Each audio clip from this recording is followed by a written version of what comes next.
ಅಂತ ಬಂದಾಗ ನಾನು ಎಷ್ಟು ಏನೇನೆಲ್ಲ ಸಮಸ್ಯೆಗಳು ಬರ್ಬೋದು, ಏನೇನೆಲ್ಲ ನೋವುಗಳು ಬರ್ಬೋದು. ಯಾಕಂದ್ರೆ ಡೈರಿನ ನಿಂತ್ಕೊಂಡು ಅಲ್ಲಿ ಅಧ್ಯಕ್ಷರುಗಳು ಆಗ್ಬೇಕಾದಾಗ ಎಷ್ಟು ನೋವುಗಳು ತಿಂದಿದ್ದಾರೆ ಅಂತ ನೀವು ಡೈರಿನಲ್ಲಿ ಫೋನ್ ಮಾಡಿ ಹೇಳಿದಾಗ ನಮ್ಗೆ ಆ ನೋವುಗಳು ಗೊತ್ತಾಗಿದೆ. ಅದನ್ನ ಪ್ರತಿಯೊಂದು ಎಷ್ಟಾಗುತ್ತೆ ಸುಶಕ್ತಿ ಮೀರಿ ಕೂಡ ಅದನ್ನ ಬಗೆಹರಿಸುವ ಕೆಲಸ ಕೂಡ ನಾನು ಮಾಡಿದ್ದೀನಿ. ಅದನ್ನ ಯಾರಿಗೆ ಅನುಕೂಲ ಪಡ್ಕೊಂಡಿರ್ತೀರೋ ಅವ್ರಿಗೆ ಗೊತ್ತಿರುತ್ತೆ ನಮ್ಮ ಕಡೆಯಿಂದ ಸಹಾಯ ಆಗಿದೆಯೋ ಇಲ್ಲೋ ಅನ್ನೋ ಮಾತನ್ನ.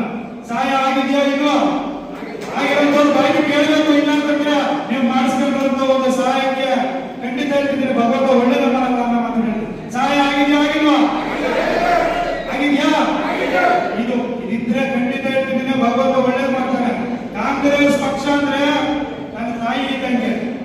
ಎಂತ ಒಂದು ವಿಚಾರ ಬರಲಿ, ಎಂತ ಪರಿಸ್ಥಿತಿನೇ ಬರಲಿ, ಇಲ್ಲಿ ನಮ್ಗೆ ಆಗದೆ ಇರ್ಲಿ ಕಾಂಗ್ರೆಸ್ ಪಕ್ಷ ಅಂತ ಒಂದು ಕ್ಯಾಂಡಿಡೇಟ್ ಅಂತ ನಾವು ತೀರ್ಮಾನ ಮಾಡಿದ್ಮೇಲೆ ನನಗಾಗ್ಲಿ ಬಿಡ್ಲಿ ನಮ್ಮ ಜಗಳಕ್ಕೆ ಹೊರದಾಡಲ್ಲ ಬದಲಾಗಲ್ಲ. ಪಕ್ಷದ ವಿಚಾರ ಬಂದಾಗ ಯಾವುದೇ ರೀತಿ ವ್ಯಕ್ತಿಗಳು ಇದು ನೋಡಬಾರ್ದು. ಪಕ್ಷಕ್ಕೆ ಯಾರೇ ನಿಲ್ಸಿರ್ಲಿ ಅವ್ರಿಗೆ ವೋಟ್ ಮಾಡೋದ್ರ ಮುಖಾಂತರ ಈಗ ಅವರು ಕೆಲಸ ಮಾಡಬೇಕು.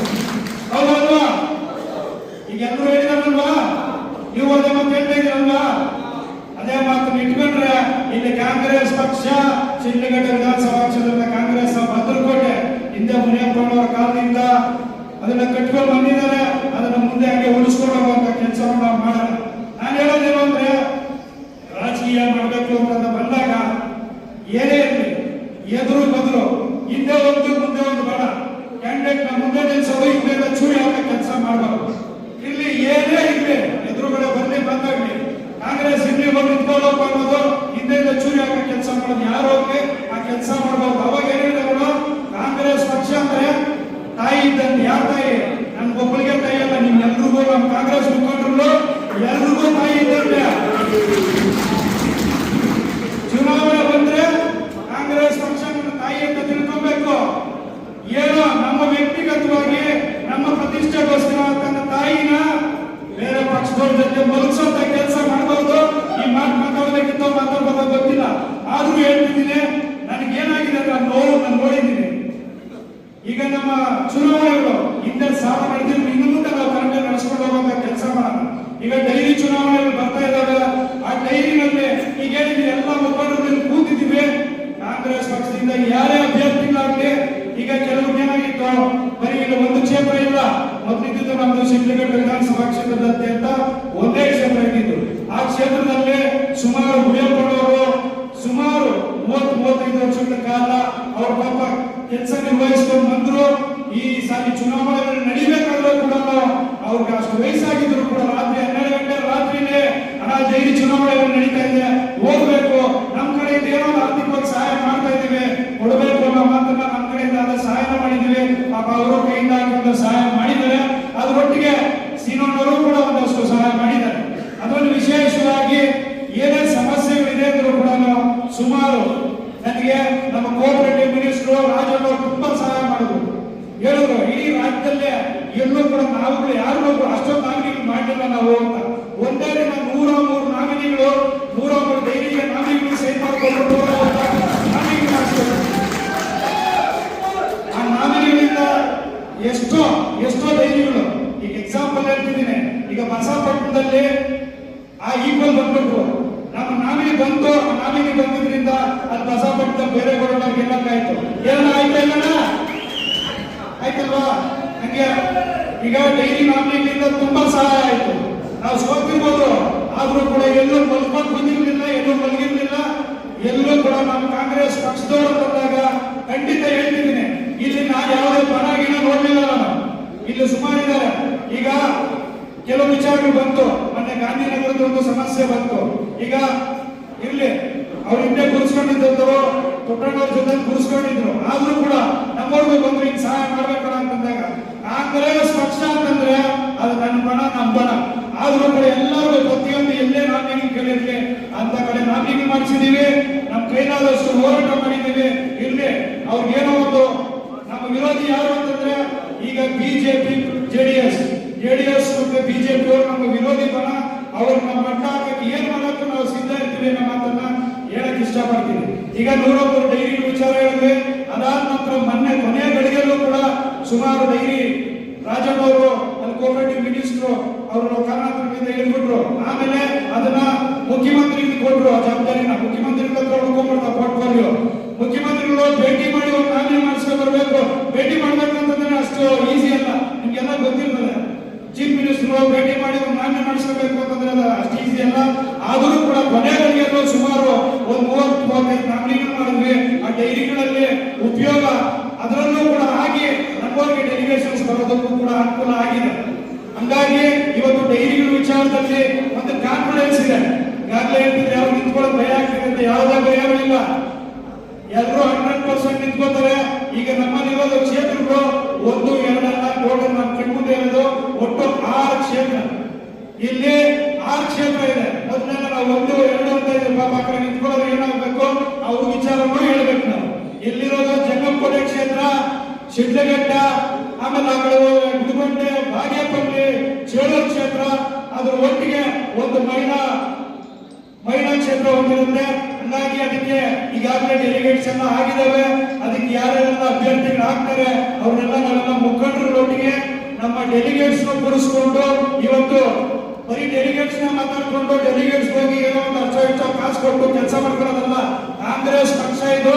ಕಾಂಗ್ರೆಸ್ ಪಕ್ಷಕ್ಕೆ 30-40 ವರ್ಷ ದುಡಿದು ಕಾಂಗ್ರೆಸ್ ಪಕ್ಷಕ್ಕೆ ಇವತ್ತು ನಿಮ್ಮ ಕೊಡುಗೆ ಇದೆ.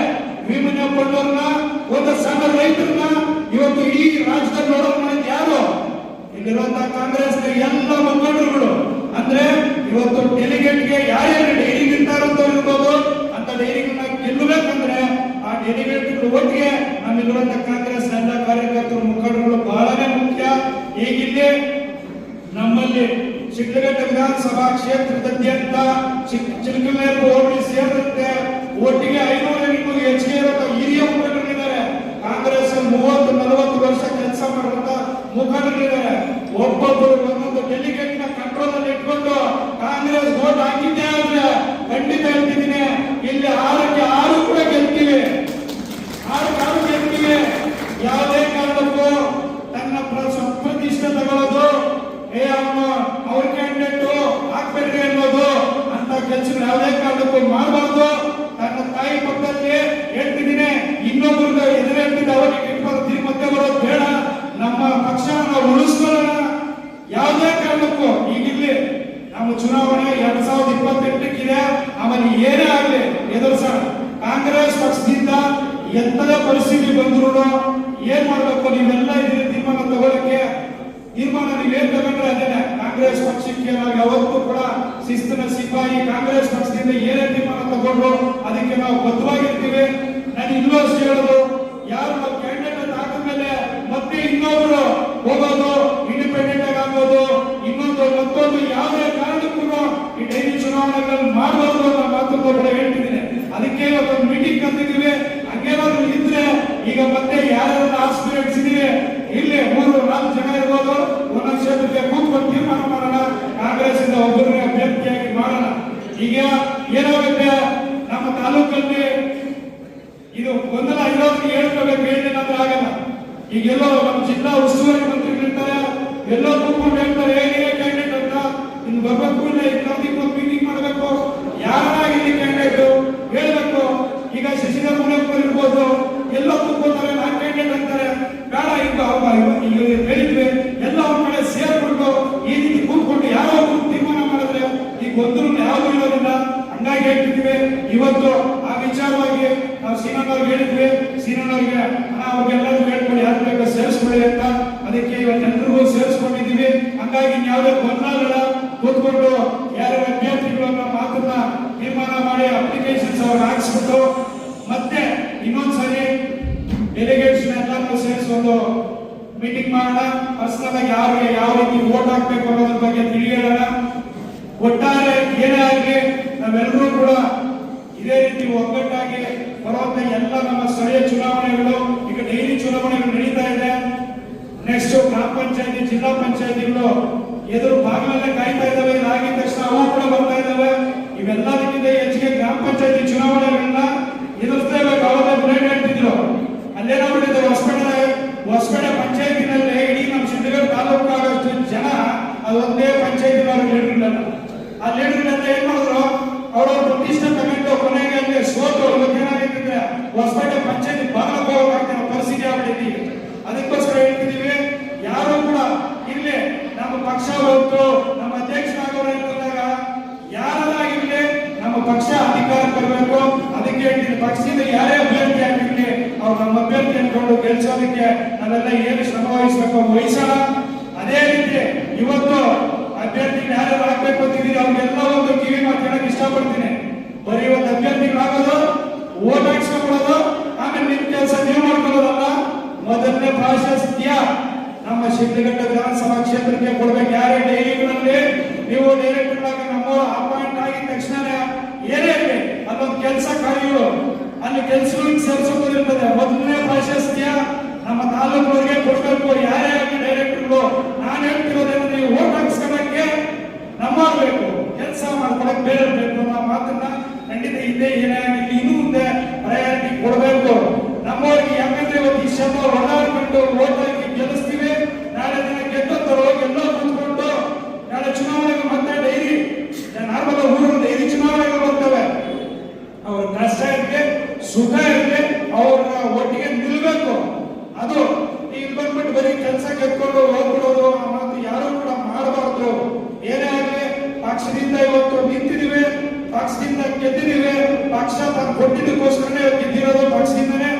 ಏನೇ ಆಗಲಿ ನಾವು ಒಂದು ಮೇಲ್ ಬರ್ಬೇಕಾದ್ರೆ ಅದಕ್ಕೋಸ್ಕರ ಹೇಳ್ತಿದ್ದೀನಿ, ಪಕ್ಷಕ್ಕೆ ಯಾವುದೇ ಕಾರಣಕ್ಕೂ ಮೋಸ ಮಾಡುವಂತ ಕೆಲಸ ಮಾಡಕ್ ಯಾವತ್ತೂ ಹೋಗೋದು ಬೇಡ. ಆಗ್ಲಿಲ್ಲ ಸೈಲೆಂಟ್ ಆಗಿರೋಣ, ನಮ್ಮ ಓಟ್ ಹಾಕಿ ಮರಣ ಇನ್ನೊಬ್ಬರನ್ನ ಕೆಡಿಸುವಂತ ಕೆಲಸ ಯಾರು ಮಾಡೋದು ಬೇಡ. ನಮ್ಮ ಮಾತನ್ನು ಹೇಳ್ತಾ ಯಾರು ನಮ್ಮ ಅಭ್ಯರ್ಥಿಗಳಾಗ್ತಾರೆ ಅವ್ರಿಗೆ ನಾವೆಲ್ಲರೂ ಒಗ್ಗಟ್ಟಾಗಿ ಸೇರಿ ಕೆಲಸ ಮಾಡೋಣ. ಕೆಲವರು ಬಾಯಲ್ಲಿತ್ತು ಏನಂತಂದ್ರೆ ಗೆದ್ಕೊಂಡು ಹೋಗ್ತಾರೆ, ನಮ್ ಕೆಲಸ ಮಾಡಲ್ಲ ಅನ್ನೋದು ನಮ್ಮಲ್ಲಿಗೇನೆ. ಇಲ್ಲಿರುವಂತ ಲೀಡರ್ ಎಲ್ಲರೂ ಹಿಂದೆ ಹೇಳ್ತಾರೆ, ಅದೇನೋ ಪಾಪ ಎದುರು ಕೂಡ ಬಂದು ಏನ್ ಅನ್ಕೊಂಡ್ಬಿಡ್ತಾರೋ, ಯಾಕೋ ಹೇಳ್ಬಿಟ್ರೆ ಏನ್ ಅನ್ಕೊಂಡ್ಬಿಡ್ತಾರೋ ಅನ್ನೋ ಮಾತನ್ನ ಇದೆಲ್ಲ ನನ್ನ ಕಿವಿಗೆ ಹೇಳಿದ್ರಿಂದ ಆ ಮಾತನ್ನೆಲ್ಲ ಈಗ ಹೇಳಿದ್ದೀನಿ. ಇದೇನಿದ್ದು ನನ್ನ ಕಿವಿಗೆ ಸುಮಾರು ಜನ ಹೇಳಿದ್ದೀನಿ ಮಾತುಗಳನ್ನ. ಅದಕ್ಕೋಸ್ಕರ ಮುಂದೆ ಆ ತೊಂದರೆ ಆಗಲ್ಲ. ಏನೇ ಆಗಲಿ ಎಲ್ಲರೂ ನಿಮ್ ಪರವಾಗಿ ನಿಂತ್ಕೊಂತಾರೆ ನಮ್ಮ ಅಭ್ಯರ್ಥಿಗಳು. ಅವ್ರನ್ನ ಅತಿ ಹೆಚ್ಚು ಮತಗಳನ್ನ ಕೊಟ್ಟು ಗೆಲ್ಸೋದ್ರ ಮುಖಾಂತರ ಕಾಂಗ್ರೆಸ್ ಪಕ್ಷನ ಇಲ್ಲಿ ಮತ್ತಷ್ಟು ಬಲಪಡಿಸೋಣ. ಜೆಡಿಎಸ್ ಅವರು ಏನ್ ತಿಳ್ಕೊಂಡ್ಬಿಟ್ಟಿದ್ದಾರೆ ಅಂದ್ರೆ ಅವ್ರದ್ದು ಇಷ್ಟೇ ಅಸ್ತ್ರ, ಅವ್ರಿಗೆ ಗೆಲ್ಲಕ್ ಆಗೋದಿಲ್ಲ, ಅವ್ರಿಗೆ ಶಕ್ತಿ ಇಲ್ಲ. ಅವ್ರದೇ ಶಕ್ತಿ ಇದ್ದಾಗ ಏನ್ ಮಾಡ್ತಾರೆ ಅಂದ್ರೆ ನಮ್ಮಲ್ಲಿ ಒಳಗುಂಟು ಮಾಡ್ತಾರೆ. ಏನಾದ್ರು ಒಂದು ಮಾಡಿ ಏನ್ ಮಾಡ್ತಾರೆ, ನಮ್ಮಲ್ಲಿ ಆಕ್ಟಿವ್ ಆಗಿರುವಂತವ್ರು ಏನ್ ಮಾಡ್ತಾರೆ, ನೀನೇ ಕ್ಯಾಂಡಿಡೇಟ್ ಅಂತಾರೆ. ಅವ್ರ ಕ್ಯಾಂಡಿಡೇಟ್ ನಂಬರ್ ಕೊಡೋದು ಇಲ್ಲ, ಮಾಡೋದು ಇಲ್ಲ, ನೀನೇ ಕ್ಯಾಂಡಿಡೇಟ್ ಬಂದ್ಬಿಡು ಅಂತಾರೆ. ನಮ್ಮವ್ರು ಅವ್ರದ್ದು ಕ್ಯಾಂಡಿಡೇಟ್ ಮಾಡ್ತಾರೆ ಅಂತಂದ್ರೆ ಕೊನೆಗೆ ಅವ್ರು ಏನಾಗಿದ್ರೆ ಆ ಕಡೆ ಅಲ್ಲೂ ಇಲ್ಲ, ಇಲ್ಲ ಕೊನೆಗೆ ಇನ್ನೂ ಇಲ್ಲ. ಅವ್ರು ಮಾಡಿದ್ದು 30 ವರ್ಷ ಸರ್ವಿಸ್ ಹಾಳಾಗೋಗಿರ್ತಾರೆ. ಹಂಗಾಗಿ ಹೇಳ್ತಿದ್ದೀನಿ, ಯಾವುದೇ ಕಾರಣಕ್ಕೂ ಇಲ್ಲಿ ಸ್ವಲ್ಪ ದಿನ ಬರೋದು ಲೇಟ್ ಆಗ್ಲಿ, ಕಾಂಗ್ರೆಸ್ ಪಕ್ಷಕ್ಕೆ ದುಡಿಯೋಣ. ಇವತ್ತಲ್ಲ ನಾಳೆ ಅಧಿಕಾರ ಬರುತ್ತೆ. ಇವತ್ತು ದುಡಿದ್ಬಿಟ್ಟು ಇವತ್ತೇ ಅಧಿಕಾರ ಬೇಕು ಅಂದ್ರೆ ಸಿಗಂತದ್ದು ಅಲ್ಲ. ಕಾಂಗ್ರೆಸ್ ಪಕ್ಷಕ್ಕೆ ದುಡಿಯೋಣ. ಲೀಡರ್ಗಳೆಲ್ಲ ಏನಿದೆ ಎಲ್ಲ ಗುರುತಿಸ್ತೀರಿ, ಮುಂದೆ ಅವಕಾಶ ಖಂಡಿತ ಬಂದೇ ಬರ್ತದೆ ಅನ್ನೋ ಮಾತನ್ನು ಹೇಳಕ್ ಇಷ್ಟಪಡ್ತೀನಿ. ಅದೇ ರೀತಿ ಜೆಡಿಎಸ್ ಇವಾಗಲೇ ಫುಲ್ ಹೇಳ್ಕೊಳ್ತೀನಿ. ನಾವು ಏನಂತಂದ್ರೆ ನಾವು ಇನಾನಿಮಸ್ ಮಾಡ್ಕೊಂಡ್ಬಿಡ್ತೀವಿ. ಇನಾನಿಮಸ್ ಹಣೆ ಬರ್ದಿಲ್ಲ, ಅದು ಕನಸು ಅನ್ನೋ ಮಾತು ಹೇಳಕ್ ಇಷ್ಟಪಡ್ತೀನಿ. ಕಾಂಗ್ರೆಸ್ ಪಕ್ಷ ಸಕೋಲಿಲ್ಲ, ಇದೇ ನಾವು ಮಾತು ಹೇಳ್ತಿದ್ದೀನಿ. ಯಾವುದೇ ಕಾರಣಕ್ಕೂ ನೀವೇ ಅನ್ಕೊಂಡಿದ್ರೆ ನಿಮ್ಮ ಕನಸು ಅನ್ನೋದನ್ನ ಹೇಳಕ್ ಇಷ್ಟಪಡ್ತೀನಿ. ಎಲ್ಲಾ ಕ್ಷೇತ್ರದಲ್ಲೂ ನಮ್ಮವರು ಬಲವಾಗಿದ್ದಾರೆ. ಖಂಡಿತ ನಾವು ಎಲ್ಲಾ ಕ್ಷೇತ್ರದಲ್ಲೂ ಗೆದ್ದೇ ಗೆಲ್ತೀವಿ ಅನ್ನೋ ಮಾತನ್ನು ಹೇಳಕ್ ಇಷ್ಟಪಡ್ತಿದ್ದೀನಿ. ಯಾರೆಲ್ಲ ಅಭ್ಯರ್ಥಿಗಳಾಗಬೇಕು ಅಂತಿದ್ದೀರಿ ಅವರ ಧೈರ್ಯವಾಗಿ ನಿಂತು ನಮ್ಮ ಜನಗಳ ಹತ್ರ ಯಾರೆಲ್ಲ ಡೆಲಿಗೇಟ್ಸ್ ಇದ್ದಾರೆ ಅವ್ರ ಹತ್ರ ಹೋರಾಟ ಮಾಡಿ ನಮ್ಮ ಲೀಡರ್ಗಳು ಕನ್ವಿನ್ಸ್ ಮಾಡಿ ಎಲ್ಲ ಏನೇ ಆಗಲಿ. ಏನು ನಮ್ಮ ಚುನಾವಣೆ ನಡೀತಾ ಇದೆ 2ನೇ ತಾರೀಕು, ಎಷ್ಟನೇ ತಾರೀಕು? 2ನೇ ತಾರೀಕು ಅಲ್ಲ, 1ನೇ ತಾರೀಕು. 1ನೇ ತಾರೀಕು ಚುನಾವಣೆ ಏನಿದೆ, ಆ ಚುನಾವಣೆಯಲ್ಲಿ ಎಲ್ಲರೂ ಕೂಡ ಕಾಂಗ್ರೆಸ್ ಪಕ್ಷಕ್ಕೆ ವೋಟ್ ಮಾಡಿ ನಮ್ಮ ಅಭ್ಯರ್ಥಿಗಳನ್ನ ಗೆಲ್ಲಿಸಿ ಜಯಬೇರಿ ಮಾಡಿಸೋದಕ್ಕೆ ತಾವೆಲ್ಲರೂ ಕೂಡ ಸಹಕಾರಿ ಮಾಡಿಕೊಡ್ಬೇಕು ಅಂತ ಕೇಳ್ಕೊಳ್ತಿದ್ದೀನಿ. ಎಲ್ಲರಿಗೂ ಒಳ್ಳೆಯದಾಗಲಿ. ನಮಸ್ಕಾರ.